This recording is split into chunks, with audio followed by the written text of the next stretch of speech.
আসসালামু আলাইকুম রাহমাতুল্লাহি ওয়া বারাকাতুহু। সম্মানিত দর্শক, আজকে আপনাদের মাঝে আলোচনা করব পাঁচ ওয়াক্ত নামাজের সময়সূচি, তাহাজ্জুদ সেহরির শেষ সময়, এশরাক চাস্তের নামাজের সময়সূচি, ইফতারের শেষ সময়, নামাজের নিষিদ্ধ ওয়াক্তসমূহ, সূর্যোদয় সূর্যাস্তের সময়সূচি, প্রত্যেকটা জেলা বিভাগের নামাজের সময়সূচি আলোচনা করব। আজকে শুক্রবার 5 সেপ্টেম্বর 2025 ইংরেজি, 21 ভাদ্র 1432 বাংলা, 11 রবিউল আউয়াল 1447 হিজরি। ঢাকার মতো পার্শ্ববর্তী এলাকার নামাজের সময়সূচিগুলো তুলে ধরবো। তারপরে অন্যান্য জেলা বিভাগগুলো নামাজের সময়সূচিগুলো আপনাদের মাঝে আলোচনা করব। এই যে যেখানে ভিডিওটা দেখছেন আপনারা কমেন্ট করে জানাবেন আপনাদের নিজ জেলা।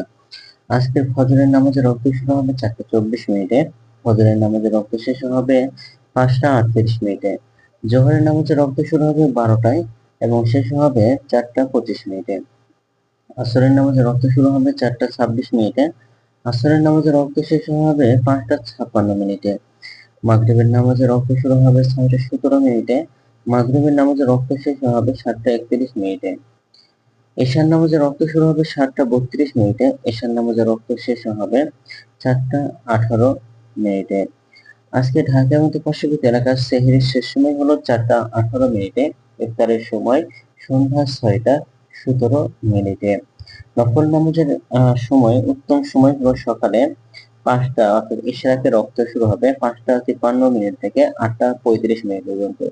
চাস্তের নামাজের রক্ত শুরু হবে সকাল 8:36 থেকে 11:53 পর্যন্ত এবং তাহাজ্জুদ নামাজের রক্ত শুরু হবে এশার রক্ত সাথে সাথে, অর্থাৎ উত্তম সময় হলো রাত 9:51 থেকে 4:18 পর্যন্ত। নামাজের নিষিদ্ধ অক্তসমূহ হলো তিনটার সময়, সকালে 5:39 থেকে 5:52 পর্যন্ত, দুপুরে 11:54 থেকে 11:59 পর্যন্ত এবং সন্ধ্যায় 5:57 থেকে 6:13 পর্যন্ত। এইগুলো ঢাকা এবং পার্শ্ববর্তী এলাকার নামাজের সময়সূচি।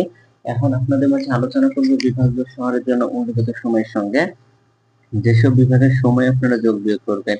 তো বিয়োগ করবেন চট্টগ্রামে 5 মিনিট এবং সিলেটের সামনে কম করবেন। ঢাকার মতো পার্শ্ববর্তী এলাকা যে নামাজের সময়সূচিটা আলোচনা করলাম সেখানে খুলনার 3 মিনিট, রাজশাহী 7 মিনিট, চট্টগ্রামে 5 মিনিট এবং সিলেটের সামনে কম করবেন। যোগ করবেন খুলনাতে 3 minute, Rajshahi 7 minute, Rangpur 8 minute, Barishal 1 minute বেশি করবেন। ঢাকার মতো পার্শ্ববর্তী এলাকা যে নামাজের সময়সূচিটা রয়েছে সেখান থেকে খুলনায় 3 minute, Rajshahi 7 minute, Rangpur 8 minute, Barishal 1 minute বেশি করবেন, তাহলে মতো হবে। আজকের ভিডিওটি পর্যন্ত ছিল। আর এই সূত্রগুলো নিয়েছি ইসলামিক ফাউন্ডেশন থেকে। ভিডিওটি ভালো লাগলে অবশ্যই চ্যানেল সাবস্ক্রাইব করে পাশে থাকবেন। ধন্যবাদ সকলকে।